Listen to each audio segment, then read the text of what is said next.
Hey, it's Tom Savini. I'm out here in my backyard. It's getting dark. It's starting to rain. I'm with some of my friends. Listen, if I ever see you guys at a convention, remind me that we did this, okay? And, what else? Don't go out there. In a world where zombies, ghosts, serial killers, and vampires all exist, it's Nico, Brian, Mike, and Dustin, and they are all that stand between you and the films that could end the world. Welcome to the Don't Go Out There Horror Movie Podcast. Welcome back, everybody, to the Don't Go Out There Horror Movie Podcast. Just want to thank all of our fans and listeners. Really appreciate the support. You guys are awesome. Before we get into tonight's film review, just want to give a quick shout out to our website, don'tgoouthere.com. Everything about our podcast is on the website. All of our episodes and interviews, if you want to check those out. We've done some incredible interviews in the past. Go check them out there in a specific tab by themselves so you don't have to scroll through hundreds of episodes on Apple or Spotify, etc. We also have our store if you want to grab a shirt, a mouse pad, a hat, all that good stuff.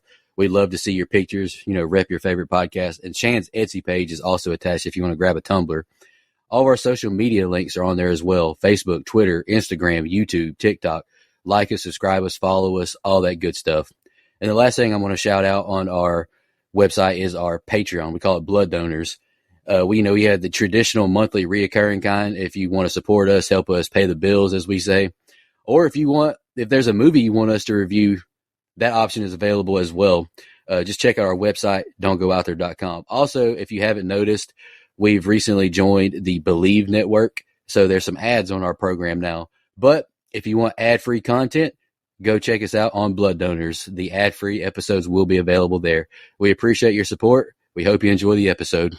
All right, guys, let's to the film review. This week is my pick. We're taking on a movie that I haven't seen, which is, it could be a bunch of them. Could be a bunch of them, you guys. I mean, there's no surprise here that for some reason I just haven't seen a lot of movies. But I chose for this theme 2001, 2002, I can't remember exactly, but it's 28 Days Later, starring Cillian Murphy. We get to see him in all of his glory. Was not expecting that.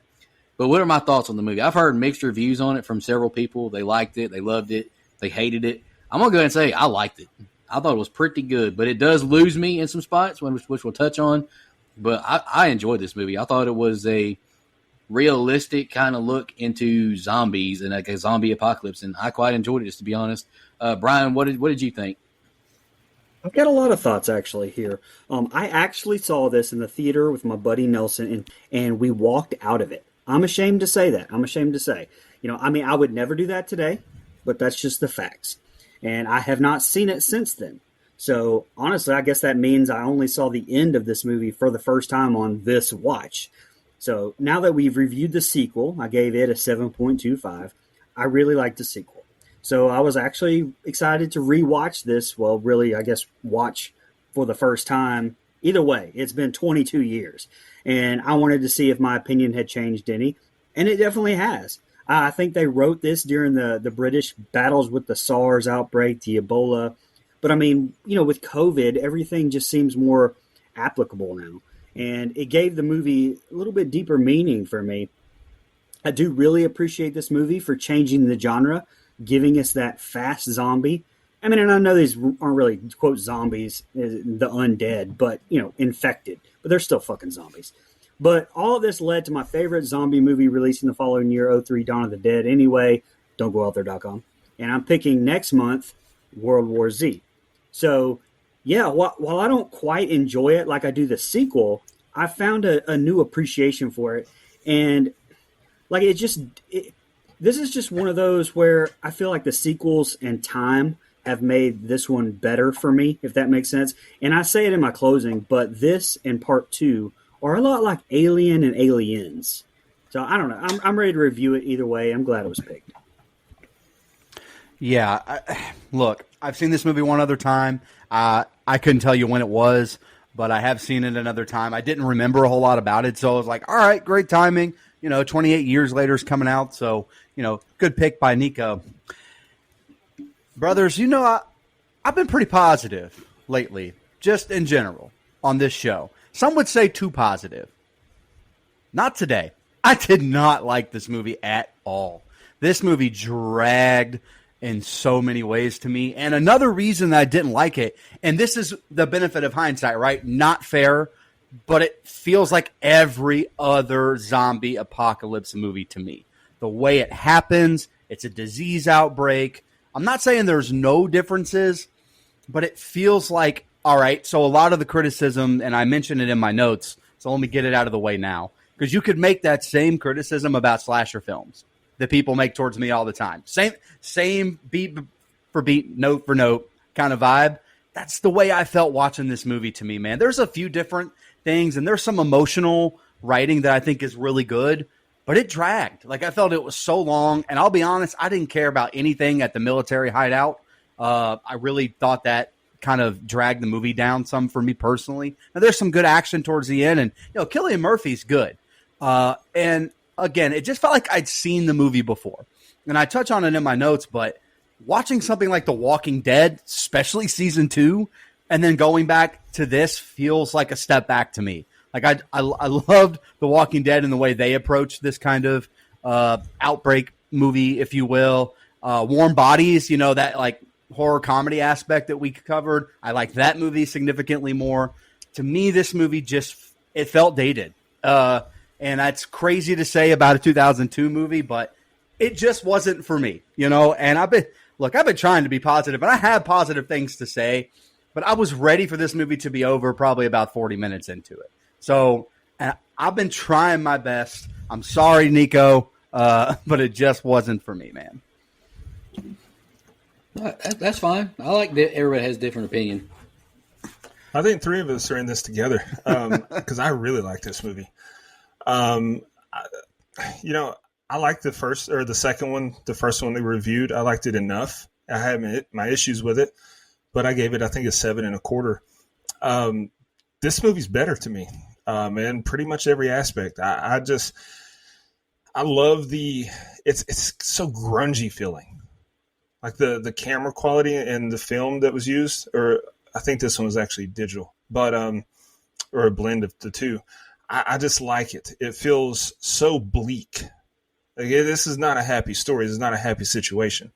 The camera work is really good. I like it. It feels frantic. It feels rushed in a good way. Like, it feels like we're there in the action. And the violence is incredible. I mean, there's so much gore and violence in this movie. And this is my favorite of the trilogy. Nico and I, look out for an instant reaction of 28 years later. We just talked about it before we did this.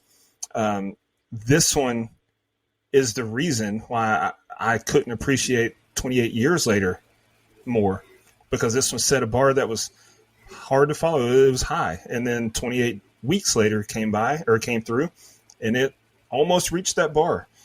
And then 28 years later, and they tripped before they even got to the bar. So, it is what it is. I really like this movie. Yeah. And it doesn't hurt that it has Brendan Gleeson in it. I'm a sucker for Brendan Gleeson. He's one of my favorites. He's in, Martin McDonagh is my favorite director and writer. He's in In Bruges and The Banshees of Inisherin, which I absolutely love. He's in Trespass Against Us, another A24 movie that I liked. Brendan Gleeson is just a man, so you add him to a movie, it's going to get a bump anyway. Yeah, 28 years later was like that Final Destination 5 gymnastics kill. It just fell right off the bar and just snapped itself in half. So close. Really quick, everything that you said, Dustin, I have in my notes about the way the movie is made. Like, that is a big positive that kind of, carries it for me, because I do like the grungy feel. I like the camera work. It has nothing to do with that. I honestly feel it has more to do with pretty much, and again, I think you feel this way and a lot of other horror fans, how they feel about slasher movies. I've seen it before. Teenagers, drunk, naked. Like, I'm not saying this is like that, but for me, it was. And it's probably because it's on the heels of us doing The Walking Dead and other, I watched Ahead recently in The Walking Dead. And so that's also fresh in my mind. And it just feels different than, I guess, what I was wanting out of a zombie movie. And like Brian, I like 03's Dawn of the Dead as well. So I like that movie significantly more. And so it's just more, it feels like more of the same stuff to me. Not anything against the way the film was made. I thought it's made and shot really fun. Like, I love that dirty, almost handheld, but not found footage way that they made it. I thought it was really well made. Well, my issue with slashers isn't that, oh, you've seen one, you've seen them all. My issue is I feel like a lot of slashers rely too heavily on, we don't have to have a good story. We don't have to have good dialogue. You can have both. Absolutely. So I do enjoy slashers when they're done right. Most don't. You're right. Yeah. You're right. Yeah. And I also like the aspect of, because this was the first in this series, so we didn't know going in what was going on. We see trailers, sure. We can read about, we can read a synopsis. That's fine. But I like, discovering what's become of the world along with Jim, like Cillian Murphy, just like I liked it in The Walking Dead, which came out years later. Like I like that approach of, okay, our guy's in the hospital. He doesn't know what's outside those hospital doors. And it's like we're discovering this world together. I like that aspect of this movie. I think it works really well. Yeah. Brian, before you go, or actually Dustin, before you go, Brian, did you appreciate this movie more now because of what Cillian Murphy's become, maybe? No, and I actually talk about that a little bit in my notes, so I'm not going to spoil that. But what, the Scarecrow? Well, that's what he is to me, is Scarecrow. Yeah. So to me, it wasn't necessarily that. I just appreciated it more, I guess, because you like seeing his ass. Younger me, I was. Brother, we saw more than that. Hey, I did put that in my notes too. Well, yeah, you did. I do like seeing me some Cillian ass, but it's the same way I can appreciate Alien now, where it used to be I couldn't stand to watch Alien. I only liked Aliens. It was like that action, fast-paced shit, always something hitting you. Now I can go back and I can appreciate the first Rocky movie. I can appreciate the first Alien movie. I like to sit down and watch the stories. So I think that one of the things I appreciate so much about this movie, and this might sound pretentious, Brian's going to hate this statement, but great.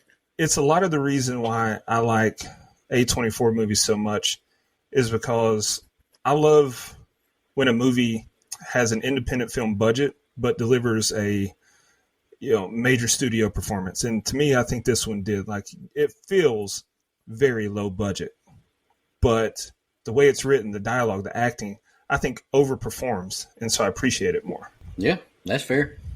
A lot of good performances. All right. We've stalled long enough. I guess let me get through this stuttering mess. I'm doing the scene by scene tonight. So, scenes 1 through whatever. We open with some footage of pure chaos. People rioting, people hanged, burning stuff. Just a wild scene. And we see that it's being shown on TVs that a chimpanzee is being forced to watch while tied to a table in a primate research center. Then we see a group of 3 break in, and we see that there are dozens of chimps being held in small cells. As they're working to free the chimps, they're caught by an employee. He says the chimps can't be freed as they're infected with rage and they're contagious. The activists don't listen, though, and they immediately regret it when one of them is attacked as soon as she frees a chimp. Title card, 28 days later. We see a naked Cillian Murphy awaken in a hospital bed and unhook himself from all the machines. The scene is kind of like when Rick woke up in the hospital in The Walking Dead, but with much more dong. The hospital is abandoned, the phones are dead, and the only good thing is the free Pepsi and the other sodas littering the floor. Next, he's making his way downtown, walking fast, but no faces pass as London is a ghost town. He takes over as town sanitation director and picks up some garbage and continues his trek, and we get a pretty sweet score to accompany the scene. He sees the word evacuation on the front page of a newspaper, and after looking at a memorial with letters to loved ones, he finally heads to church. Inside, look, I know he was hoping to find people, but I don't think this is what he had hoped for. There's a ton of people inside, but they've gone mad. He whacks the priest upside the head and makes a run for it. He's saved by a group of normal people throwing Molotov cocktails at the infected, who also blow up a gas station for good measure. They retreat down the subway and into a convenience store, and one of the men tells Jim a terrible joke, and Jim tells him he woke up in the hospital and doesn't know what's going on. They bring him up to speed and tell him how bad it is, and that he's the first uninfected person they've seen in 6 days. He doesn't buy that his family's dead. He says he'll go and come back, but Selena tells him no one ever comes back, and that's the open. What do you guys think? First of all, terrible joke? God damn, what's wrong with you? Anyway, yeah, so writer Alex Garland, who did one of my favorite movies of all time in 2012's Dread, by the way, Alex Garland, Danny Boyle, I think did a great deal of research into social unrest. They drew from ideas from things that have happened in Rwanda and Sierra Leone, such as piling of bodies inside of the churches. But they did draw the line at using any actual footage from such incidents in the opening montage. All of the footage featuring the dead bodies, the desecration of bodies, it was all faked at the start. I thought that was a nice touch. And I saw an interview with Garland where he said he loved zombie movies but came up with the idea for the Rage Zombies thanks to playing Resident Evil and the dogs, actually. So if you know, you know, those motherfuckers, whew, in the immortal words of Farouk, damn! But Garland and Boyle worked together on the beach, came together again for this one. But just look at the title here, the biohazard symbol, universally recognizable.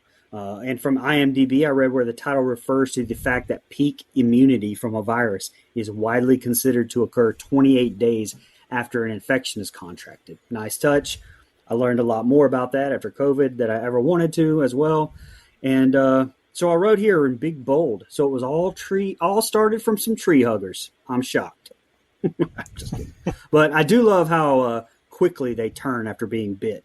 I read where Boyle wanted it to be a change that's more psychological than physical, so that the body doesn't have to die first. I think it makes it scary as hell how quick it's just shown to spread. And listen, I love Cillian Murphy. We just talked about him. Despite all the bangers he's in, I just mentioned before, he's always Scarecrow to me. I just wish he was always Scarecrow and that I didn't have to see his dick twice in my life. That's all. It's not a lot to ask for. But here we are, twice. And shit, I mean, hey, he pulled Keira Knightley and Scarlett Johansson with that thing, so who am I to judge? Good for him. You keep Scarlett's name out of your mouth. I'm not the one who had any of Cillian in his mouth. That was her. All right. Okay, watch out. Anyway, very ambiguous open, though. Very little soundtrack. Setting the atmosphere, I think, pretty immediately. The church scene, maybe my favorite scene in the whole movie, if I'm being honest. Now, I think I would have opened with Jim waking up and not showing the monkey part till maybe later, whenever they were talking about that. Maybe that would have been a nice little flashback or something. I would have liked to do more of what you were just talking about, Dustin, waking up with Jim and exploring this world, not knowing what happened before we got the monkey stuff. Anyway. I think a good way to do that would be as Selena and this group is telling him what's happened, that's when we see it. Like, that would Exactly. I agree. So I want to start by being very hippie-esque here, guys. I'm not going to lie to you. Just an aside. I hate primate research, okay? Hate it. No trial and error is worth costing another species in the way that they do this. I hate it. If you're confident in your stuff, test it on humans. That's all I got to say about that. If you're so about it, test humans, okay? Anyway, this... Jay and Silent Bob agree. Yep. Jesus Christ. Hey, that's a pretty good payday if you're like, in test trials and stuff. That's a pretty good payday if you can get it. Anyway, this is the most twisted Planet of the Apes movie I've ever seen. Shout out to a significantly better franchise. Anyway, now to me, oh yeah, come on. Especially the first trilogy. I mean, you don't have to agree about the rest, but the most recent trilogy is goated. Come on. Anywho, to me, this is a very realistic way that a virus can start in a lab. Wink, wink. Ha, ha, ha. Anyway, that's a COVID joke. Sorry. I know. You could cut it if you want, Brian. But this Cillian Murphy scene is very Walking Dead-esque, right? And this is obviously before, right? So that's not fair, but I'm just the one that's most fresh in my mind is very Walking Dead. It kind of proves my point that I made about this genre of movies earlier, which is a lot of them feel the same to me. And it doesn't mean that it's bad. It just means it feels like it follows the same beats like a lot of slasher movies do. And so, again, had it in my notes. Hopefully I don't repeat myself because that's about the third time I've said it. This is a great scene, though. Like, no knock about that. Him walking through this massive city alone kind of shows the scope of what's happened in this city. I wish my dog would be quiet. I'm sorry, guys.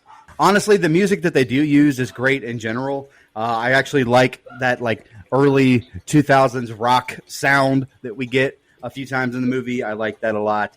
And again, his scene walking into the church upon the people is terrifying. I love the way that's shot. I love, how Dustin mentioned it feels real. It feels like we're on this walk with Jim. And I like that as well. And you can tell he's terrified. He's confused. He doesn't know what's going on. And honestly, the effects here where the guys are chasing him and they're on fire, cool as fuck. They look cool as shit running around on fire like this. And honestly, this is a good explosion scene too. Like, I think it's really well done, especially with the budget they had, which we'll talk about. I thought they did a really good job here. Again, not to beat a dead horse, so I already apologize for repeating myself, but the scene where Jim meets everyone feels familiar, where we come across the people that are still alive, quote unquote. We found each other randomly, okay, and everybody's safe. Again, I just feel like I've seen it, and it's not fair because this one is one of the first ones to do it in this way, but that's just how I feel. I do like that it's only a pair, not a big group. Last thing I have here is it would be absolutely terrifying that everyone you've ever loved is dead. Absolutely horrifying. Can't imagine what that would be like, especially to wake up out of a hospital like that would be just fucking mortifying. Yeah, this movie starts with utter chaos, like Dustin mentioned, on the monitors. Then we see a chimp shackled being forced to watch said screens. What in the world? That's my first line of thinking. And no offense to any of our listeners in the UK, but this scientist is the epitome of what I think of imagining a British person. All love to y'all, but that's what I thought. Pretty bold take to have activists going against scientists because, they're usually 1-1 together. This chimp tackles this lady activist like I haven't seen since Rhino, Goldberg, Edge, or even recently like Roman Reigns. What a tackle, my lord. Might as well name all these activists Tommy Jarvis because it's all their fault this rage virus escapes the lab. If you know, you know, from Jason Lives. Leo meme from that overrated movie Once Upon a Time in Hollywood, seeing the 28 days later text on the screen. All right. Well, What? Okay. Sorry, it's not my favorite. It's literally my favorite Tarantino film. But I have seen it, so I'm sorry. I like Django better, and I'm not racist. But anywho, if you know, you know. But anywho, I wasn't expecting to see Cillian Murphy Wiener in this movie, but here we are. And I gotta ask, did this movie walk so The Walking Dead could run? No pun intended. This movie looks ugly as hell, but I think it fits perfectly with what director Danny Boyle was trying to portray. I don't want this for every movie, but this one I like the way how grungy and just non-professional it looks. I like it. Love this scene with Jim walking out into the open all alone. I don't mind the score, but I wonder how powerful Dead Silence would have been as well. Like me and Dustin kind of mentioned for Dangerous Animals, I think if you have that scene with him dead quiet, it makes us feel a lot more alone right there. Minor nitpick, but it is convenient that no infected people hear Jim as he screams Adele lyrics over and over. As Jim picks up money, I like the score playing. It fits a lot more there, and I like the shot selection as well. We feel alone with Jim. Jim sets off a car alarm and no infected again. I thought that was just pretty convenient. I really can't blame Jim for going to a church at a time like this, and I think The Walking Dead does this too in, season 2? Repent, the end is extremely fucking nigh was haunting the scene on the walls. Like, that's scary to me. Not often we see the father convulsing like he's possessed, but here we are as well. This church scene and ensuing chase are intense, and I loved it. I'm with you. I'm right there with you, Brian. It was one of my favorite scenes. That chase was intense. Per IMDb, athletes were cast as the infected because of how important physicality is to them. Danny Boyle felt that since athletes can do things that other people can't, they would be interesting when translated into the movements of the infected. I thought that was a really good choice. I love a good dad joke, but this giraffe and lion one stinks out loud. I hope Brian didn't like that one. I thought it was terrible. See? Thank you. Okay, you didn't like that one. I was about to say, I know you ain't sticking up for it. No. I liked it. It was Brian. great. Oh, here we go. Come on. Hey, I like dad jokes. That one was not it. That's stomp, Usually, buddy. I don't care for... Brian, you're all alone, pal. What is this, Cloverfield? I'm just kidding. Usually, I don't care for exposition dumps, but this one is fine. Jim's been asleep for a while, and he needs to be caught up. And it's a chilling story how fast they went global. And there you go, Jim. Put that tinfoil hat on. There's always the government, whether they're hiding or on a plane, keeping themselves safe. And this is the last thing I got, Dustin. I just couldn't imagine the emotions Jim is feeling. There's a lot to process here, but I thought it was a really good opening. All right, Nico, you said that this walked so The Walking Dead could run. It's kind of ironic because the infected in this can run, whereas in The Walking Dead, they walk. So, Right. I just meant for killing. I know exactly what you meant. And there's another reference later that I'm going to pick up on. Nice. Let me tell you something. All right, here we go. Mark tells him, lesson 1, never go anywhere alone. Lesson 2, only travel in daylight. Mark says they'll all go together tomorrow to find his dead parents. The next day, they make it to Jim's folks' house, where Jim finds them dead and stankin'. He takes a photo of his younger self from his mom's hand, and on the back she had written, "Jim, we left while you were sleeping. Now we sleep with you. Don't wake up." Mark and Selena comfort Jim, and Mark shares the story of when he lost his family, and Selena says they'll need to sleep there tonight as they're losing daylight. As Mark and Selena sleep, Jim is watching some old home videos. How this house has power is beyond me. And an infected fella sees Jim's candle through the window and bursts in like the Kool-Aid Man. Selena says they'll stay and whacks the guy with the machete. Selena asks if Jim was bitten or if any of the blood got in his eyes or mouth, and we see Mark had a cut on his arm, so Selena butchered him up real good. She tells Jim to change clothes because they've got to get out of Dodge. On their walk, Selena tells Jim she could see it in Mark's face that he was infected, and once you're infected, you've got 10 to 20 seconds to kill them. Then they see some flashing Christmas lights on an apartment balcony and head towards it. Once inside, they stop to take a break, but the infected cut their break short and they've got to run. Atop the steps, a man in body armor holding a riot shield tells them to go down the corridor, flat 157. The girl in the apartment, Hannah, doesn't want to open a door until she knows where her dad, Frank, played by the great Brendan Gleeson, is. But after Frank handles business, they all head inside. Frank gives his guests drinks and unplugs the Christmas lights on the balcony. What'd you guys think? All right, so at the start of this, the song choice, the hymn that they chose to just have in the, this is a solo "Abide with Me" song that's going when Jim walks in to discover his parents. I maybe would have saved it for when he actually found them, because to me it kind of spoiled what he was about to find in there. I mean, I don't know if I'm the only one who felt like that, but the song itself, I don't know if sad is the right word, but it felt like I knew what he was going to find anyway. Killian, I think, does such a great job portraying that grief when he reads the back of that picture. He may end up actually being a big actor one day. Who knows? Speaking of sound, the choice to have the screaming like subtly playing while Mark is telling his story about the day that it all went down, I thought that was chef's kiss. And some beautiful filmography throughout. But a standout shot in this set of scenes when Jim's looking at the picture of his parents on the fridge, that flicker of the candle in his hand almost looking like fire. Great. And again, damn! R.I.P. Mark. But listen, we could have tried to at least cut his arm off, right? I mean, Jesus, Selena. Like, and listen, if I ever get infected and we're in this situation, just stab me one time through the head or the neck or something. Selena went hacking away at his chest and stomach area. Like, Jesus Christ, I bet that hurt before he dies.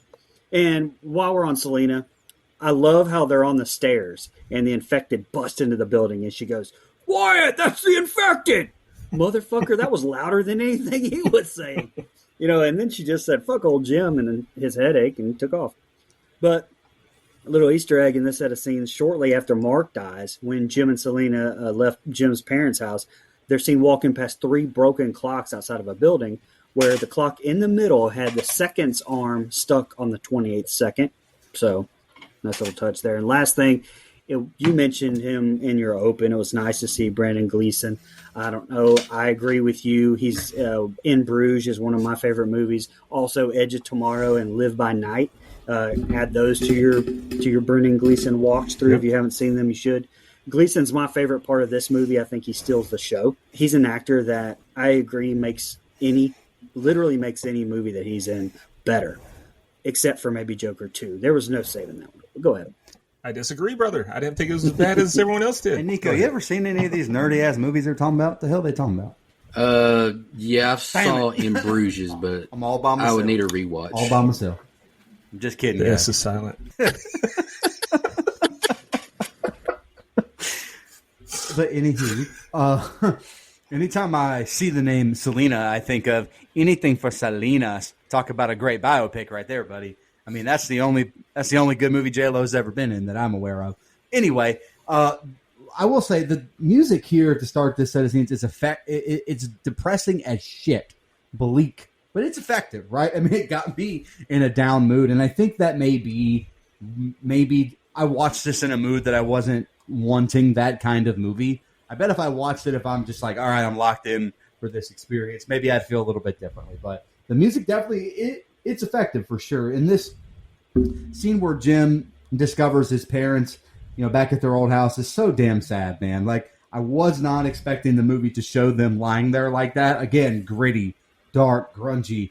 this, showing their bodies as they lay together, decaying, dying, already dead is brutal, devastating, absolutely. And I will say, after seeing this, I thought Jim may come around a little bit more, but he's still kind of delusional with his head in the clouds. And I like that we have Selena and Mark to an extent to kind of balance that out a little bit, honestly, keep giving them some reality checks. Now, before someone listening calls me a hypocrite because I don't like when Shane does it on The Walking Dead, let me tell you something. This is different. That's a group of people, and this is 3 people.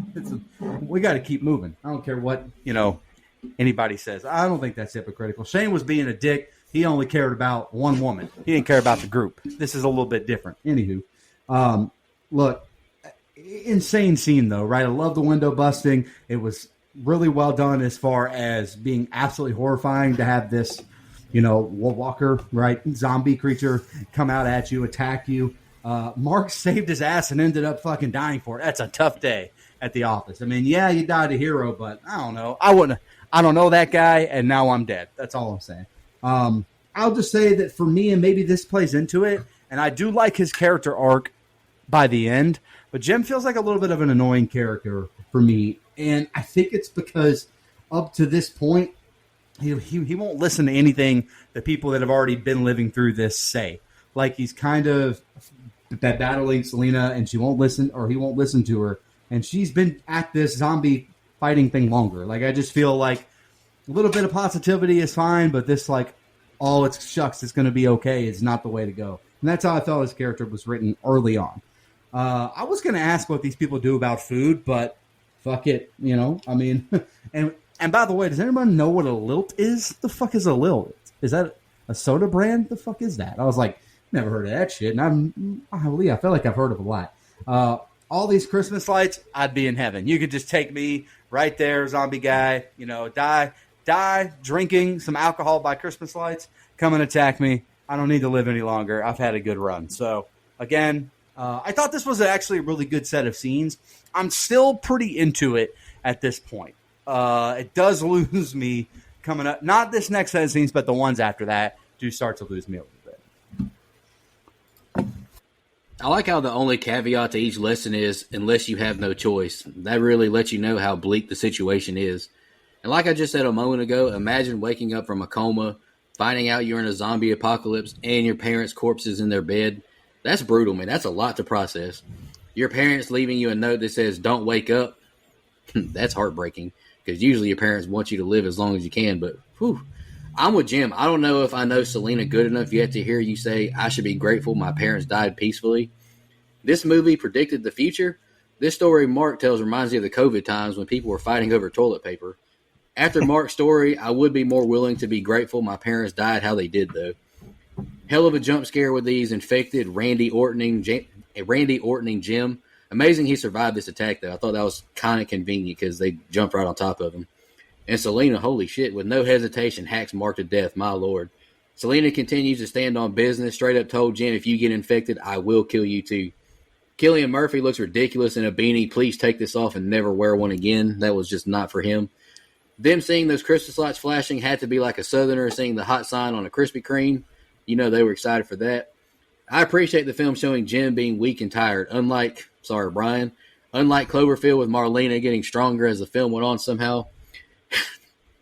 Jim going to have to put that sugar crash on hold, though. Time to run, old boy. This is an intense chase scene as we meet this unknown SWAT-looking guy. And this is the last thing I got. Question. How are these Christmas lights still working? There's no way the power grid is still up. Like linemen and engineers and substation guys, they're not going to work right now. I don't buy that.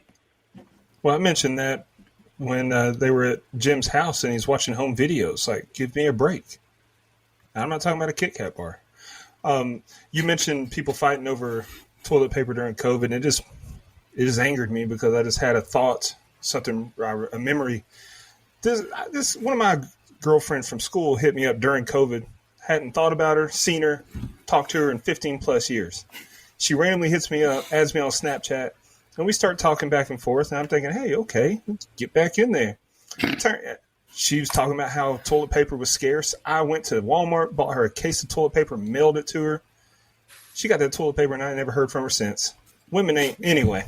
Jesus Christ. At least you have now some justification for for that our side. female listeners, right? Like now, if they ever say anything like, "Did you hear what this woman did to me in COVID?" I think that's plenty enough. Ignore me. Never Dustin mind. got left on white. Never mind. Hate to see it. Hate this.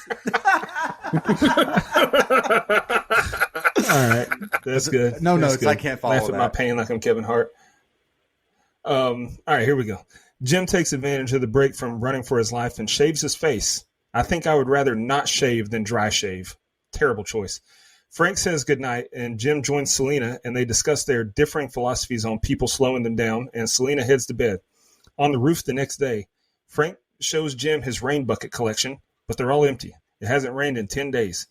Back with the others, Frank turns on the radio, and we hear someone say salvation is here, and his location is 27 miles north of Manchester. Frank shows them on the map where the location is, and he wants them all to go. Hannah pleads their case, and it works. They head out in Frank's taxi. The group discusses whether to take the direct route, which is through an underground tunnel, or go around, and Frank heads into the tunnel where there's wrecked cars and dead bodies scattered about. He floors it and plows through, and it's fun for a while until he gets a flat tire. They get out to change the tire, and they're met with a stampede of rats. Gross. And then a herd of infected start running towards them. I would rather the infected get me than the rats, I'll just be honest. They get the tire changed just in the nick of time and get out of the tunnel. Selena thinks this is a good time to grab some snacks for the road trip, and they load up at a grocery store. And Frank leaves his debit card on the counter before they hit the road again. I thought that was funny. Next stop is to fill up with gas. And for some reason, they park several feet from the gas truck that they're getting the fuel from. Jim heads inside for a cheeseburger and instead finds some dead folks. I think I'd be going back outside now. But instead, he's attacked by an infected boy and has to bash his head in with his Jose Canseco bat. Tell me he didn't pay money for that.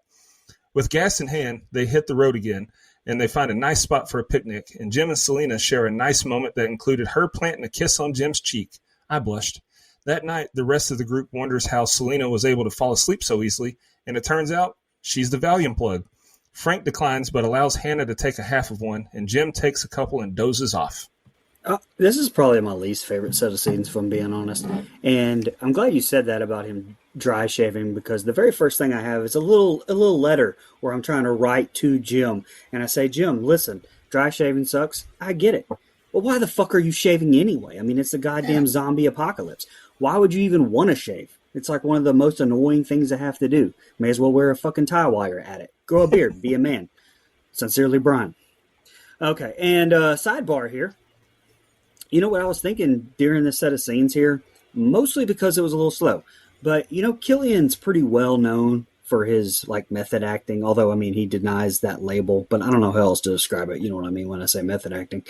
DiCaprio made a joke one time that he's the worst person in the world to try to go to dinner with while he's filming a movie because of that. And it kind of made me think, say you went to dinner with him while he was filming this movie. What's he doing? Is he always, looking around for infected, scarfing food down like he's not eating in 21 days? Or 28 days? I don't know. Random Brian thoughts, but Dude, how far does that go? Man, I thought that was kind of Imagine going to dinner with him and they get his order wrong while he's filming Oppenheimer. He would have leveled that sushi spot.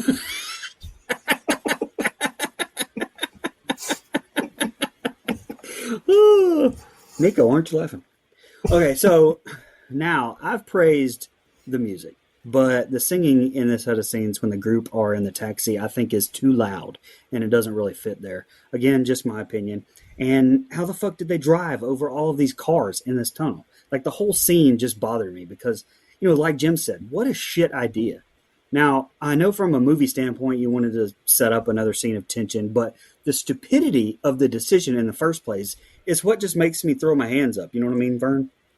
And on top of that, they weren't panicking enough. Selena, I think, would have bolted the other way. I don't think they would have tried to pull a NASCAR tire switch with the Ragers coming. I like that. I'm going to call them Ragers. The Ragers bearing down on them. And why do they stop running after them? Logically, I would think that the brain infected would just have them running until their physical body gave out. So I don't know. It was almost when they were a little bit they were like, oh, okay, fuck, I'm tired. I'm giving up. So I don't know. I thought that was kind of weird for a zombie. Now, normally I would say the grocery store scene in a movie like this would be a nice change of pace from running from infected all movie. But in a very slow film up to this point, I didn't love the cooling off period. The whole movie, I feel like, has been a cooling off period. So I didn't love the set of scenes and the pacing. The gas station scene felt pointless as well. I wish we would have just cut all that and jumped to the horses and the moment between Jim and Selena, which I did feel was very good. But overall, my least favorite set of scenes. Yeah, for some reason I have a lot here, so bear with me as I try not to stutter and fuck my way through this. We've all kind of commented on the shaving situation already. Like, are we shaving to feel normal? Look a certain way? Like, this feels like a really bad time. And to dry shave as well. It feels like a really dumb thing to do. A chance to nick yourself as well. Like, blood being exposed. Like, just, nope, not a good time. Would not recommend. 0 out of 10. And honestly, this is kind of where I start to turn on Selena a little bit. And I'm like, I get why your outlook is bleak and you're the expert, and I understand that. But we just met Hannah and Frank. We have a child involved now. Can we be a little more positive? I really hope I didn't just freeze. But again, we have a group. They have a child. I feel like a really good opportunity to just be a little more positive is all. And again, Hannah is right here, right? When they're all talking about leaving this place, Hannah, points out they'll likely die if they stay here, so we might as well try. Actually, like that mentality as far as moving forward. Maybe I don't like where the destination they eventually end up, but I like where they go in the middle.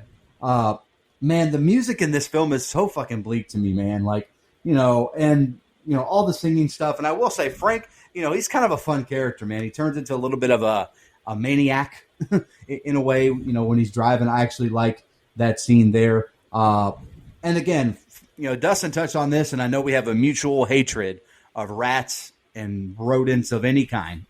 So, but in the words of Tommy from Titanic, if this is the way the rats are going, it's good enough for me, because they do sense danger and they know when shit's about to fucking go down. And so if they were running away from the wreck part of the Titanic, they were running away from the shit that was about to hit the fan here. So I thought that was a nice little parallel. I will find a way to fit Titanic into every review if I can, goddammit.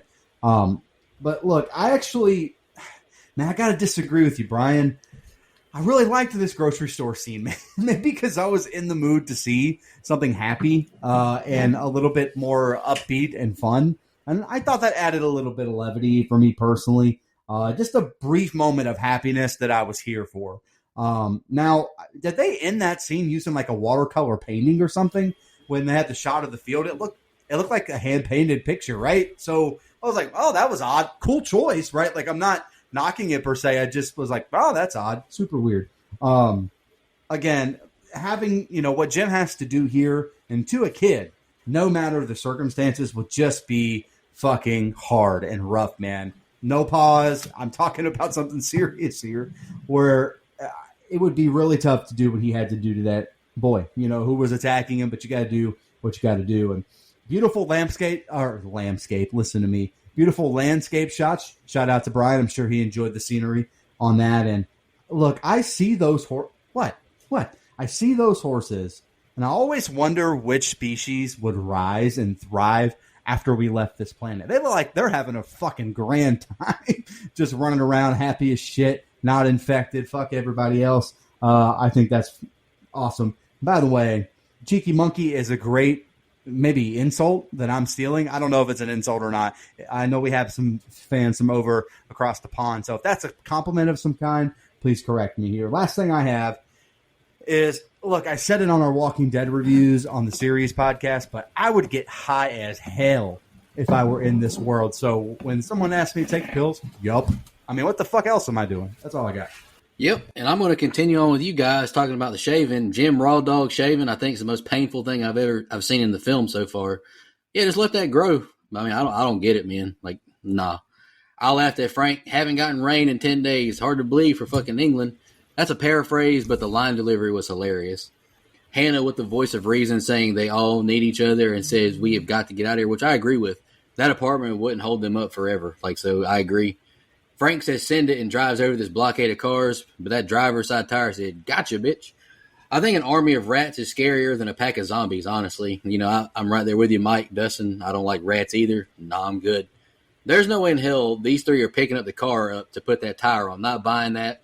unless British cars are made of aluminum foil. So I don't buy that whatsoever. Regardless, it was very clutch of Hannah to get the tire on so fast. Ralphie from A Christmas Story would never. No doubt in my mind, if I found a grocery store completely intact, I'd probably break down in tears. This would be the happiest I've been in forever. Frank said an apocalypse isn't getting me away from my standards, though. I'm getting the good stuff and leaving it. And I thought him leaving his credit card on the counter was hilarious. I got a good laugh out of that. Like you mentioned, Mike, the Field of Flowers, to me, looked like a shitty painting with whatever film they were using. I thought it looked terrible, to be honest with you. They could have left that out. I laughed at Jim saying we don't have any cheeseburgers and it's like going on holiday with your fucking aunt. I thought that was a great line delivery. It was funny. But this is what you get, Jim, for being nosy. Stay with the group so you don't almost get got by a rabid kid. Like, what are you doing, man? You're losing recipes. No clue why Hannah, like you mentioned, Dustin, as well. No clue why Hannah parked so far from the others. Actually, it was Frank, but, she just got put in the car. Why not just be there beside them from the get-go? Like, you're just making more noise. Just be right there. The windmills look fake as the group drives past them. I quite like the uniqueness of the way the film looks, though. I guess I just contradicted myself a little bit, but anywho. Frank appreciating a small moment with horses running in a field. I like that scene. I thought it felt very human, like you just want a normal moment. It was funny, Jim waking Selena up to ask how she fell asleep. I'd be so ticked off if I was her, but, she should have told him about the volume as well. But I did think it was funny. Go ahead, Dustin. Fudge. Except I didn't say fudge. This is the most I have, I think, so bear with me. Jim wakes up and everyone else is gone, so naturally he freaks out. JK, it was a nightmare. I hated that. Then he wakes up for real as Frank honks his horn and scares the bejesus out of him. The group heads out and they listen to the recording on the radio again.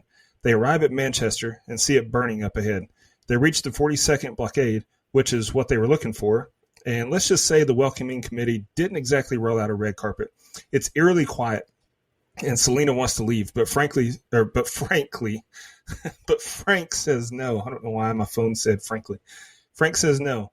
The place is deserted, and he snaps on Selena. Then he does the most boneheaded thing I've ever seen. A crow is cawing while gnawing on a corpse, so he decides to kick the fence below it, and a drop of blood from the corpse falls directly in his eye. All-time bad, unforced error right there. He tells Hannah he loves her and to stay away from him, and the group faces the unimaginable. Frank is infected, and Selena tells Jim to kill him right in front of his own daughter. Lucky for him, he doesn't have to, as some military men finally show up and fire several rounds into poor old Frank. And as the camera pans out, a cameraman is very clearly visible on the right-hand side of the screen for about 3 minutes. I can't unsee it when I watch this movie. The remaining three are escorted to the base where Major Henry West greets them. After he showers, Jim asks Selena how Hannah is doing, and Selena has a meltdown. So Jim sees this as the perfect time to kiss her. And by golly, it worked. They start making out until Selena abruptly gets up and leaves. Women are so confusing. Jim heads out and talks to Major West, who tells him he's safe here and gives him a tour, which included a visit to their pet out back, an infected man on a chain. They're studying him to see how long before the infected starve to death. They head to dinner, where the omelet surprise was a dud, as the eggs had gone bad. Doesn't he know about the water trick? See if it floats or not. As they talk about the state of normality, we hear an explosion, which puts everyone on high alert. A batch of infected are running towards the house, or towards the base, but the army mows them down. As they head inside, pleased with their showing, one of the soldiers makes sexual advances towards Selena, and Jim steps in. But it's Major West who takes control of the situation. And he then asks Jim who he's killed since it all started. Jim tells him about the boy in the gas station, and West tells him, Jim, his real motives. He promised his men women. Jim doesn't like this, and he storms off to gather Selena and Hannah and leave, but he's met with a gun butt to the face, and we're over halfway through. I didn't notice that cameraman, Dustin, but in 22 years when I watch it again, I'll see if I can see that. I actually like that dream sequence, Dustin, so I disagree with you about that at the start of this, and that little human moment between Jim and Frank when he called him dad. I mean, it was just this, I don't know, this little moment where Gleason paused and took it in. It made me smile. I mean, even just him not shutting the door in the car in the morning and the joke about stopping at the pub, human moments here that I really loved. It really felt real to me. And I feel like it helped what happened to Frank hit a little harder as well. So great job there. Shout out to Christopher Eccleston, who plays the Major here, legend of the business. I know him best from Gone 60 Seconds, where he was Raymond Calitri, but dude has been everywhere. I mean, he's such a great asshole. He's such a great bad guy. Speaking of assholes, we get to see Killian's ass again here, so there's that.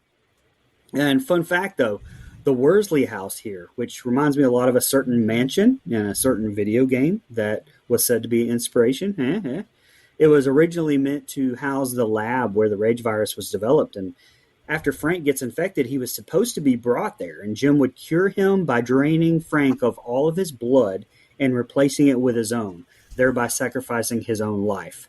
This idea was eventually abandoned because writer Garland and Boyle felt that it was impossible to have every viral particle removed from a person that way, especially since the movie also establishes that the viral load of one drop of blood is sufficient to infect a person within seconds. So that Primate Research Center was then written in as the source of the viral outbreak. I thought that was pretty interesting. I'm glad they did not go that route. This set of scenes was a return for the movie for me. Killing the infected in that field, the whole scene I thought was shot brilliantly.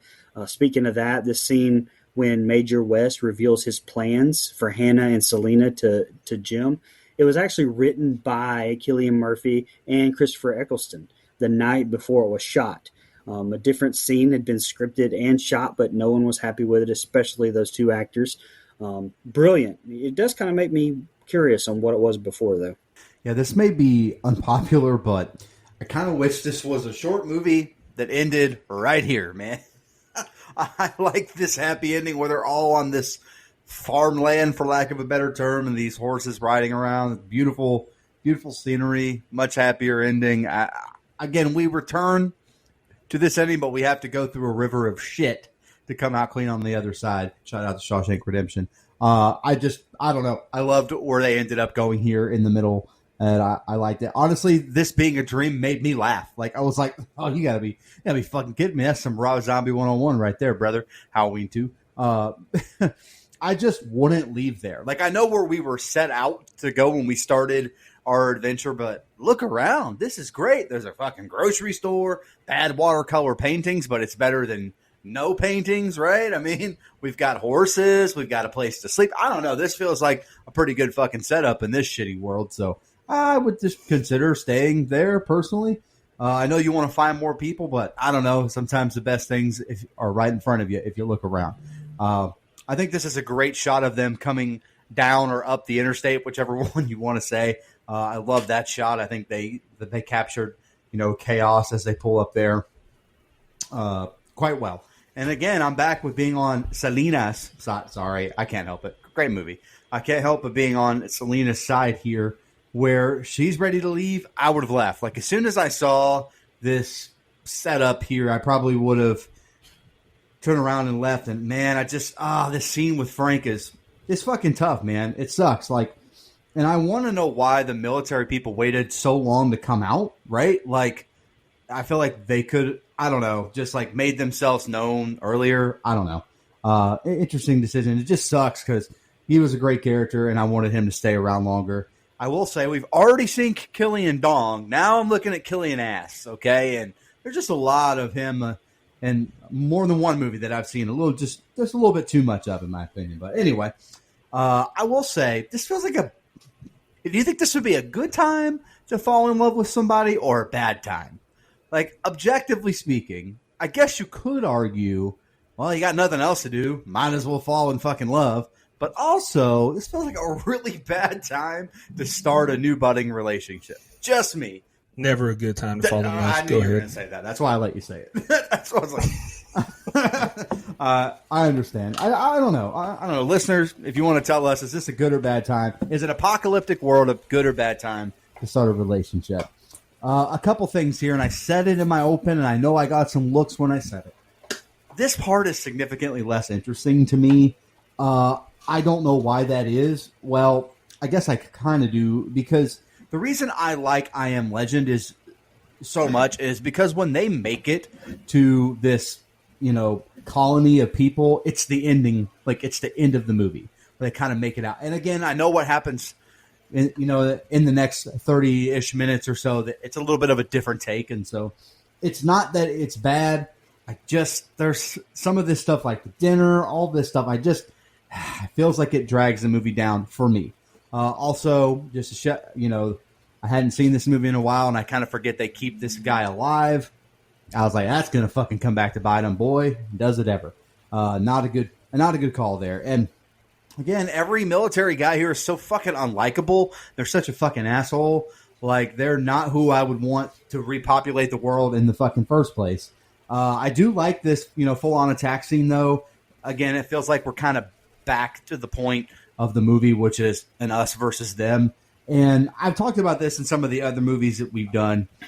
The movie already has an antagonist. Like, we have bad guys to an extent. We're adding more bad guys. Like, I just don't like when a movie does that. Like, the zombie apocalypse in the world we're living in is bad enough. Like, we don't always need another villain. They do this in The Walking Dead sometimes too, where I'm like, the world kind of sucks enough. Like, we don't have to keep adding bad people.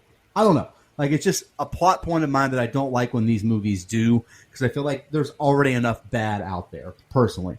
Last thing I have here is, look, if we're going to use Selena to repopulate, I bet you could at least maybe talk her into letting her do it with Jim. I mean, these guys are trying to we're not allowed to say the R word on the internet anymore, so these guys are trying to grape her to repopulate the earth. What's wrong with these people?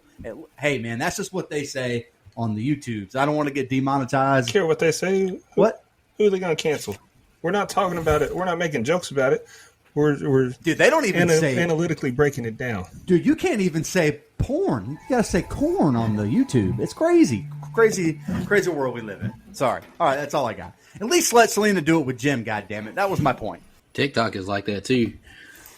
I hate to admit, but I laughed at Jim screaming Adele lyrics again in his nightmare. He's a great actor, but this just cracked me up. I can't be convinced that The Walking Dead didn't jack all this movie's ideas. Jim rocking a baseball bat now. He walked so Negan could run. Love Frank's outburst. Man has had it up to here with all this. Not a fan of this scene with Frank to a certain point of it. He has to know that blood getting in your eyes, mouth is fatal. Why mess with a corpse above you that you know is infected and actively bleeding? Just dumb decision making. I know it had to be heartbreaking for him to tell his daughter to stay away and force her away as he became infected. But as frustrating as it was a very powerful scene with real emotion. Why wouldn't the army, though, intervene earlier, seeing them walk around? I thought that was super annoying. Another raw, emotional moment between Selena and Jim, and I don't mind the kiss between them. Their chemistry has been very good on screen, and I could see this happen. I didn't expect her to dip on his ass like that. I thought they were getting into it, and he just walked away. I like this idea as well to chain up an infected person to see how long they survive without food or water.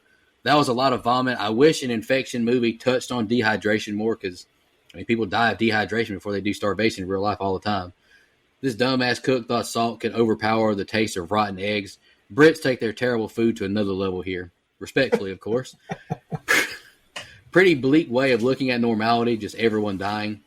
Good clapback by the Major, though. People killing people is normality.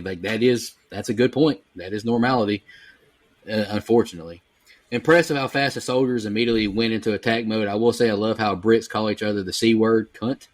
This is where the film loses me, Mike. I'm right there with you somewhat. I get the soldiers want a lady, someone to be with. But the whole taking them hostage, raping them, making Hannah and Selena slaves, I'm not a fan of that at all. Like, they could have done without that, in my opinion. It's an intense exchange between the Major and Jim. Jim tries to do the right thing, saving them, but he gets Randy Orton out of nowhere with a gun butt, and you hate to see it, Jim. All right. Jim comes to see the soldiers in a standoff amongst themselves, with one of them saying they have to let them go. Wes tells him he can be with them, but he can't let the females go. Jim is chained to a radiator. The soldier who was saying to let them go is with him, ranting and raving. And some soldiers come in and say it's time to go. They lead the two men into the woods where we see a large pile of dead bodies. When the two soldiers get into an argument, Jim gives them the slip and makes a run for it. Gotta say, it's not looking good for Jim. He's alone in a zombie-like apocalypse with his hands zip-tied. He's on his own for 5 seconds when he trips and falls and sees a plane flying in the sky. Back at the house, the soldiers are telling Selena and Hannah to change clothes and look more presentable, and Selena convinces the men to leave them alone so they can change. Selena tries to give Hannah some pills to make her not care when one of the soldiers comes back in, but the moment is interrupted by Jim sounding the horn at the blockade. The men head out. The men head out to check it out, and Jim turns into John Wick. He takes one of them out with a gun, and the gunfire draws a group of infected, so the other guy has to retreat. Then, back at the house, he shoots the chain of the tied-up fella, freeing him. Selena and Hannah are dressed up now, and Hannah is getting in the minds of the soldiers when the chained-up fella, Kool-Aid mans his way inside and attacks. Selena and Hannah make a run for it, but they're stopped by two more soldiers. One of them is sent to deal with the infected, but he gets got. Hannah wanders off, valiant out of her mind, and as one soldier makes a run for it, he's met with a blade to the gut courtesy of Jim. An infected soldier gets mesmerized by his reflection in a mirror that Hannah is hiding behind, and Jim continues his search for the girls, leaving a soldier with no bullets to get killed by two infecteds, and he sees Selena being dragged through a window, and the next set of scenes is the ending. I think I would have liked to have seen you write the cast list for this movie. Just chained up fella played by. I think that would have been funny. And I think it might have been the last set of scenes. I don't know. But I was just thinking while you were talking, and I wanted to shout out that speech given at the dinner table about us being a blink in the entirety of the life of the earth, and eliminating us is actually returning to normal. That was one of those lines that just kind of stuck with me, and probably always will. I thought that was great writing there. You should watch The Life of Chuck, because it'll make you feel even smaller. I don't need to feel smaller, buddy. Anyway, interesting. The writers here kept the spread of the virus intentionally vague too. I mean, yeah, it's clarified on the DVD commentary, but when shooting began, Boyle and Garland actually intended to reveal that the virus had spread worldwide, which is why Selena mentions outbreaks in Paris and New York early. But having the sergeant here in this open as they're chained to that radiator make it more ambiguous that it was really possibly okay just across the water. I thought that was interesting. I mean, albeit, we know how it ended, given that we've seen and reviewed 28 weeks later. I just thought it was a interesting little choice that I would have maybe liked to have seen if I'd have stayed in the theater the first time. A fun little tidbit here, this execution pit scene was outside of a church off Witherington Road in Salisbury. Easy for me to say. Well, one of the prop teams didn't pick up the fake bodies after filming, and a local hairdresser from downtown saw them from the road, panicked, crashed her car, and phoned the police, who came to investigate and interrogate the crew. Kind of sounds like the story David Howard Thornton told us on filming Terrifier 1, don'tgooutthere.com, by the way.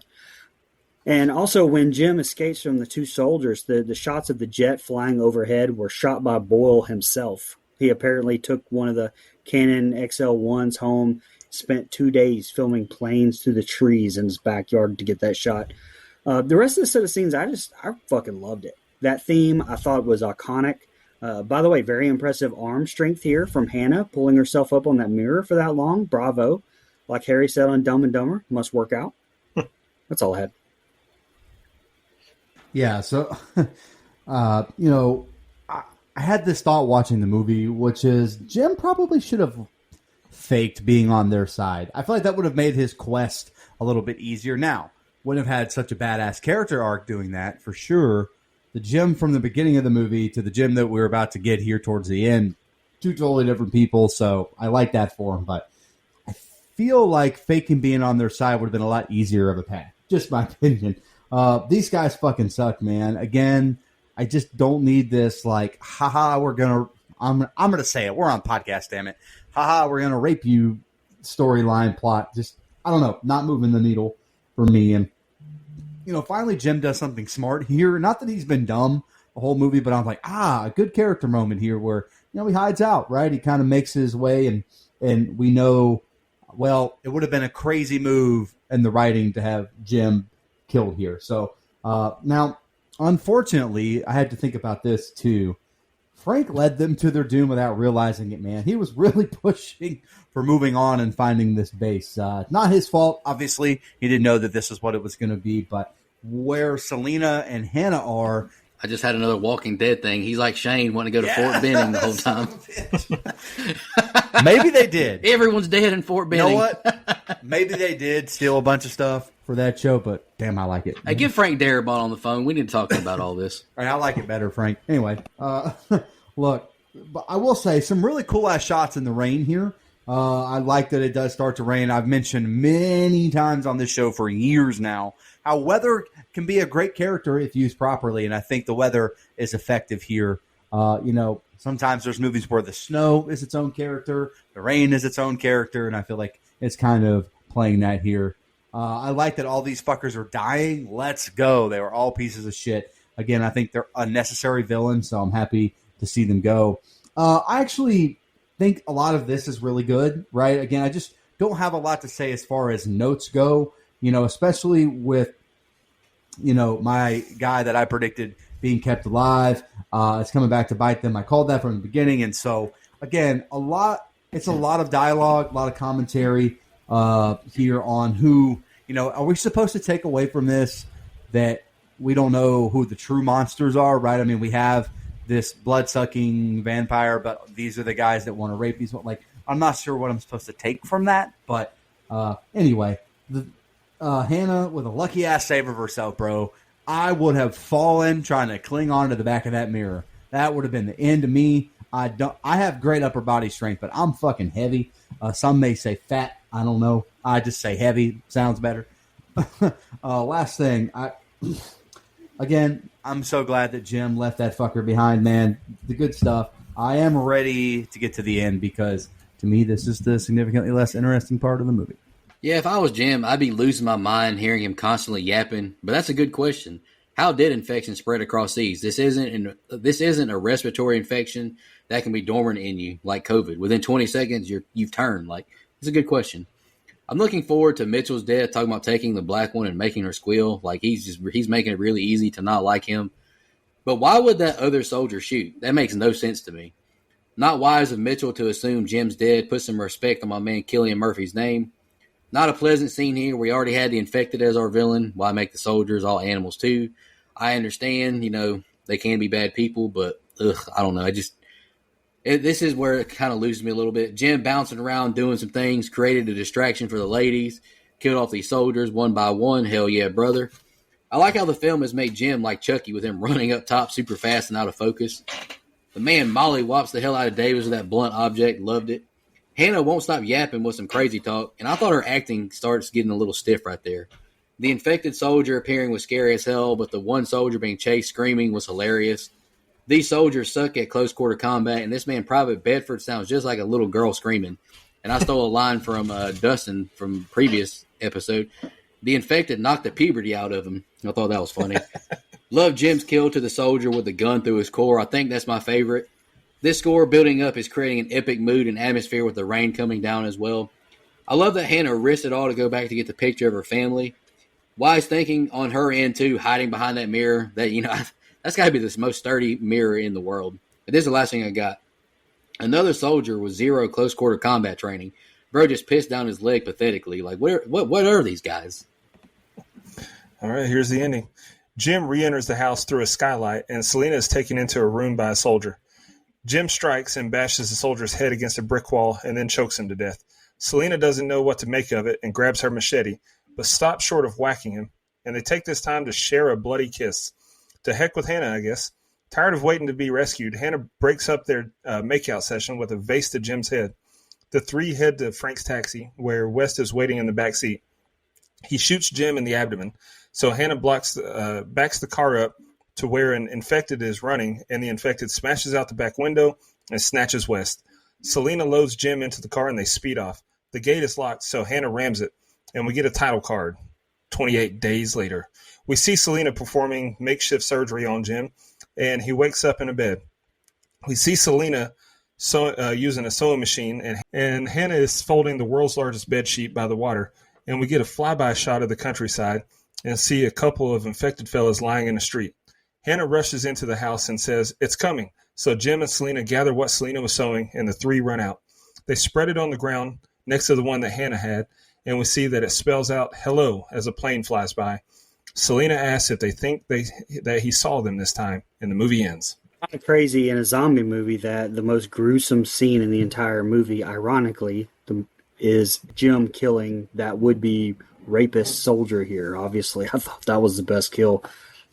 Jim getting shot was kind of dumb. I mean, he just fucking stood there, so I don't know what he thought was going to happen, and why did we not literally take anyone's gun that was laying around there? I mean, you said Resident Evil inspired you here, so I mean, shit, that game's about doing nothing but take guns or laying around. So hell, go for it.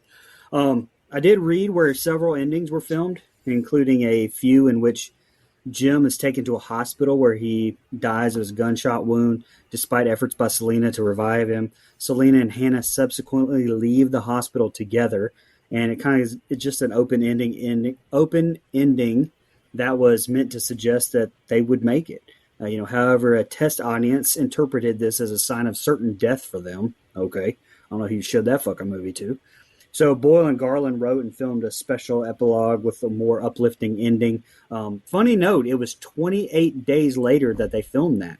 I mean, that's not true. I just made that up. I mean, it could be true. I don't know. But what is true, though, in the script, it is Jim instead of Selena who has the last line. Do you think he saw us this time? So, I don't know. Just a little tidbit. I enjoyed the ending as a whole. I enjoyed the movie a lot more as a whole, and we'll get into that with the closing. Yeah, Jim kind of turned it into a killing machine here. Let's fucking go, man. This is what I'm talking about. Good character arc. So again, not all bad for me, okay? Like, I don't think this movie's horrible. It just wasn't for me in the mood I was in, especially.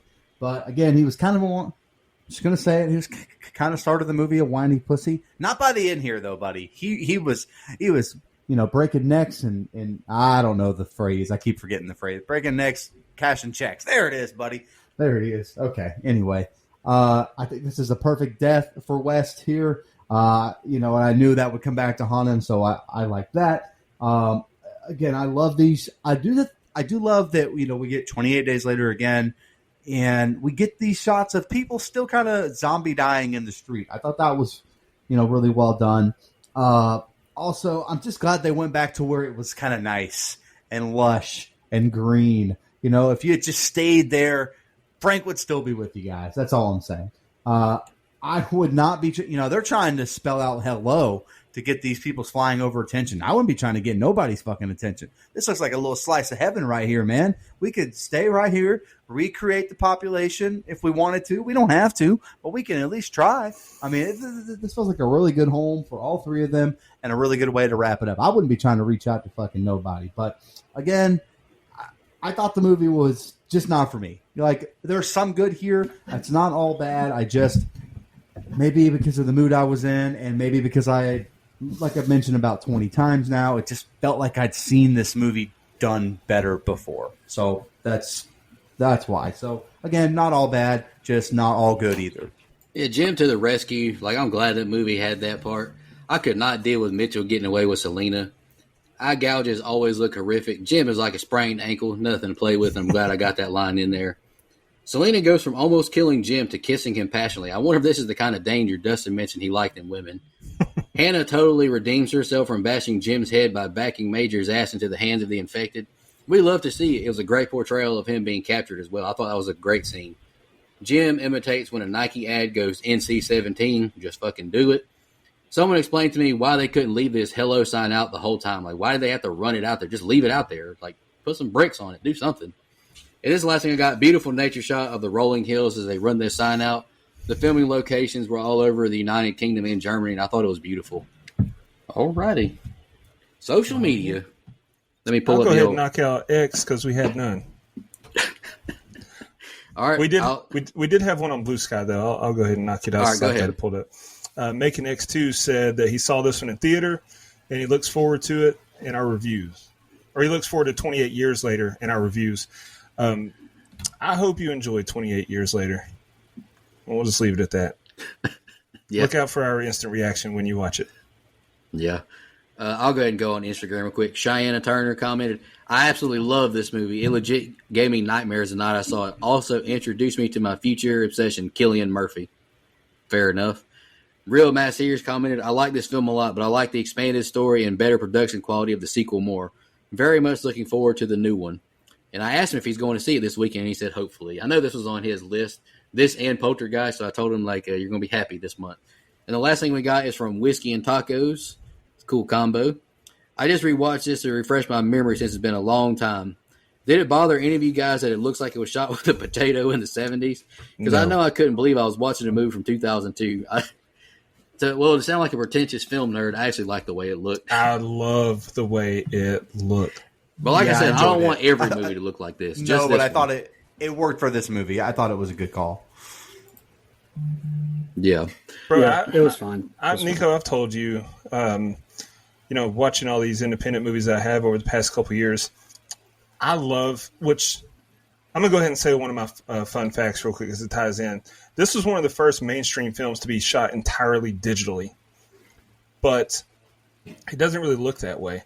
I absolutely love and prefer 35 millimeter, 16 millimeter film over digital. So this has that grungy feel to it, that old school throwback feel. I love the way it looked. I read that the last scene with them like pulling that flag out was shot on 35 millimeter though. Yeah, but okay, majority. Yeah, no, you're right. Yeah, definitely a majority. But I did read that the last scene was 35 millimeter. Yeah, But We only have one on the Book of Faces here. Jared Summers, who's actually Mark Summers' son from Double Dare. He said, great movie with an excellent soundtrack. Hopefully seeing 28 years later this weekend. yeah, hope you enjoy it. he texted me and said it was that bad, and I was like, to me it was. Hope you enjoy it. I hope everyone enjoys it. I hope that Nico and I are in the minority of how we feel about that movie. I really do. All right, y'all got any fun facts you want to share? I threw a couple in my scene by scene, but I got a few here. If I repeat any, I try to delete them, but if I repeat any, Brian, you know the drill. For the scenes on the motorway, the production got permission to shoot on the M1 on a Sunday morning between 7 and 9 a.m. The police gradually slowed traffic in both directions. Using 10 cameras, the filmmakers managed to capture a total of 1 minute of usable footage. I thought that was hilarious. Damn. The scene where Jim and Selena celebrate with Frank and Hannah was shot on September 11th, 2001. Danny Boyle said it felt extremely strange to shoot a celebratory scene on that particular day. Wonder why. Wow. What happened? Damn. Horror novelist Stephen King, I don't know if you've heard of him, but he's a big fan of this movie, and he bought out an entire showing of the film in New York City. Ewan McGregor, who Brian and Nico and Mike, all of us know from Star Wars, not Dr. Sleep, was the original choice to play Jim, but he and director Danny Boyle had a falling out at the time over The Beach from 2000, in which McGregor was supposed to play the lead until he was replaced by Leo DiCaprio. They have since reconciled. After that didn't work out, the role was offered to Ryan Gosling, who had a scheduling conflict. Both of those would have been strange choices to me. I like that Killian was an unknown at the time. Also, The Beach is great with Leo. Great choice. Underrated movie. Underrated movie for Leo. This movie is spoofed in the music video for LMFAO's Party Rock Anthem, which is just fun. That's the definition of a fun fact. And the last one I've got is that Brendan Gleeson was in AI, artificial intelligence, with Catherine Morris, who is in a movie we reviewed, don'tgooutthere.com, called Bone Tomahawk with David Arquette. Great movie. I've got 4 here. One of them I can't believe you didn't find. Dustin, the word fuck is used 61 times in this movie. Yeah, I had that. I don't know. Maybe it's because I'm trying to church up my act. I just didn't put it in here. Oh, that's true. Robert Carlyle was offered the role of Major Henry West. Ironically, he would play an antagonist role as the infected Don in the sequel 28 weeks later. Listen to that. Don'tGoOutThere.com. This movie is available in different formats, not to date the show, but Pluto right now has it at 4:3 resolution. I'm not sure about Amazon, but it was shot 4:3 on mini DV tape, but was cropped and edited at 16:9 widescreen. And according to Boyle, which is 16:9, is the correct format to view this in, according to Boyle.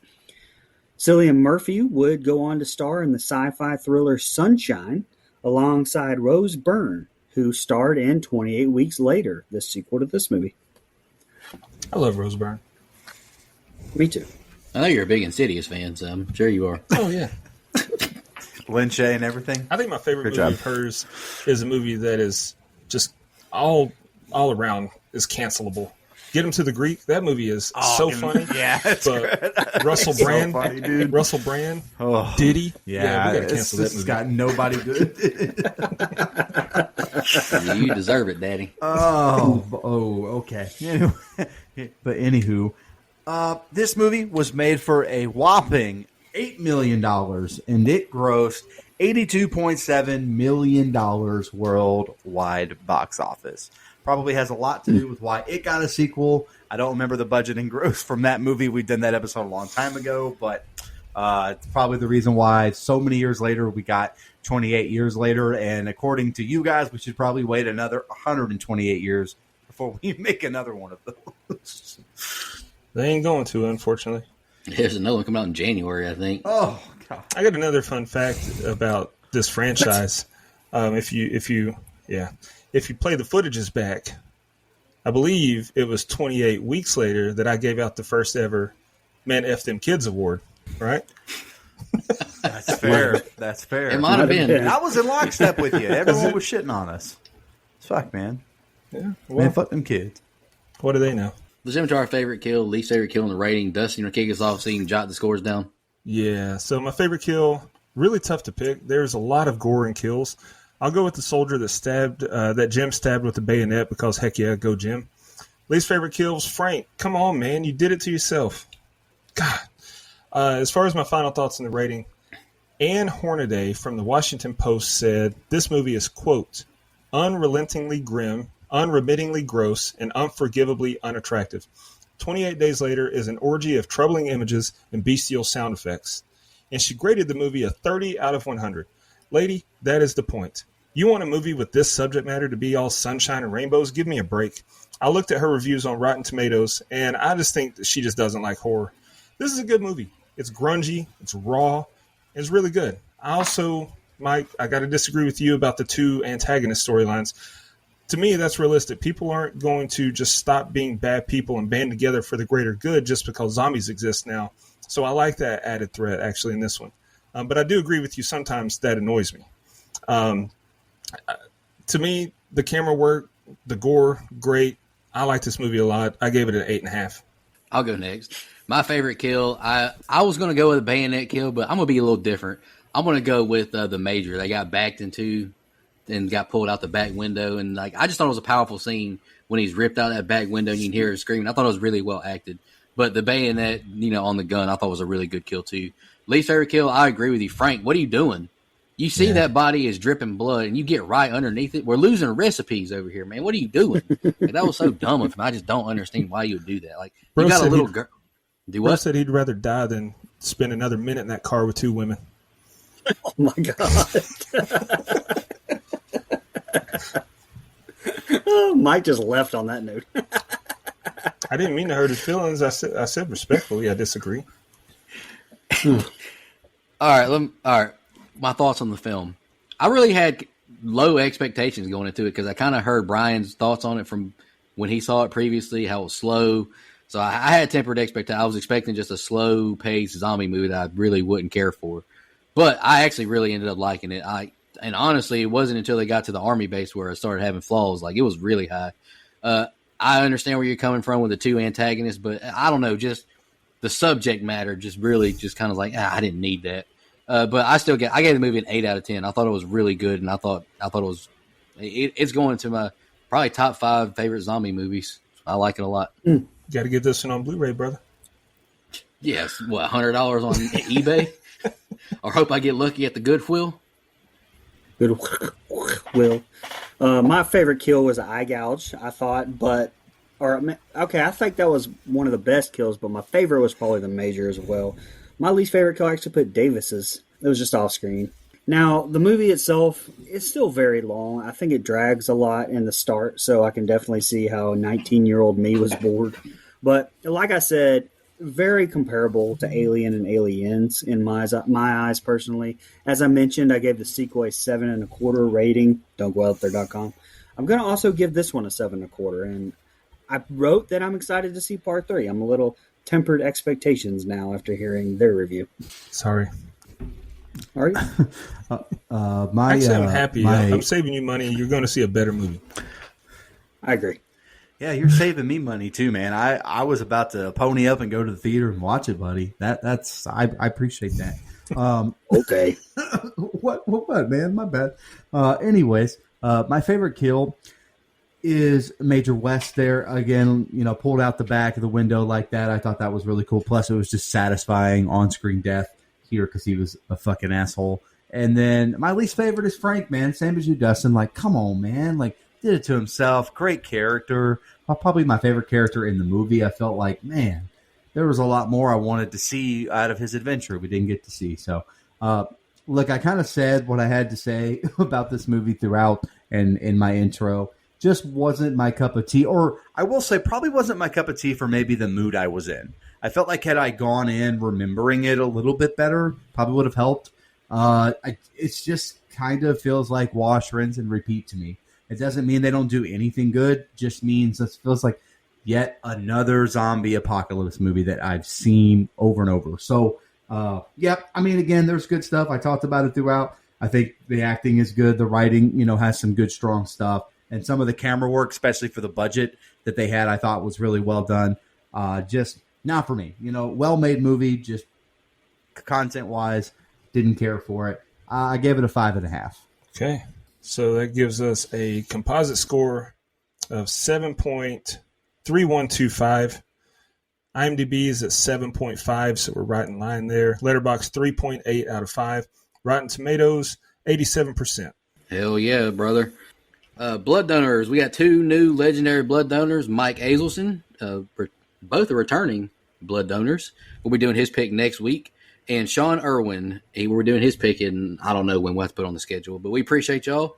Camper Level Reoccurring, Nina, the Horror Movie Crew podcast, Michelle Mirza, Steve Schmidt, and Matt from the UK. Camp Counselor Reoccurring, Edwin Hernandez-Gunn, Joe Swinford, Adrian Aiello, Brian Samick, Andrew Ferguson, Brooke Maley, Heather Superdoc, Jennifer Davis from the Too Close to Home Pod, Dana Tucker, Cole McAlexander, Max K, Madison Arzola, and Casey Smith. Really appreciate y'all. You'll take a huge burden off of us. And I'm going to do something cool for our Camp Counselor Reoccurring blood donors. I bought Happy Death Day to You on Blu-ray, and it came with a digital code. And I just so happened to be meeting Jessica Roth this weekend. I'm going to write down these names on a piece of paper, 1 through 13. I'm going to have her pick a number, 1 through 13, and whoever she picks is who's going to get that digital code. So I think that'll be a pretty cool way to give it away. Dustin, will you announce your pick? Yeah, so my next pick, I went with the movie that fits our the theme that we had for our last review on DGOT, the series, true crime serial killer. It's a movie I'd never seen, but Charlize Theron, handsome lady. Not in this movie. I went with 2003's Monster. Bro, you know what's correct. crazy? Not I in didn't this realize movie. until I watched this movie and I saw her stand next to Christine Ricci. I'll say this on that episode, I guess, but she's 5'10". Good night. What's she doing acting? She needs to go back and grab a rebound. We're down 4. Get some me bound. Hey, she looks like Mia Goth in that movie, Yes. man. It's fucking weird. Dude, I said that too. Where she She does look doesn't similar. look good. Like it's It's like the a no eyebrows, I weird. think. Yeah, it's got to be the eyebrows, right? the round like, cheeks. 'cause, like Nah, I can see the Let's read similarities it for next. sure. But we appreciate y'all tuning in, and we'll be back. Jason X. Thank you so much, everybody. I'll see you next week. And in the meantime, take care of yourself. Just want to remind everybody,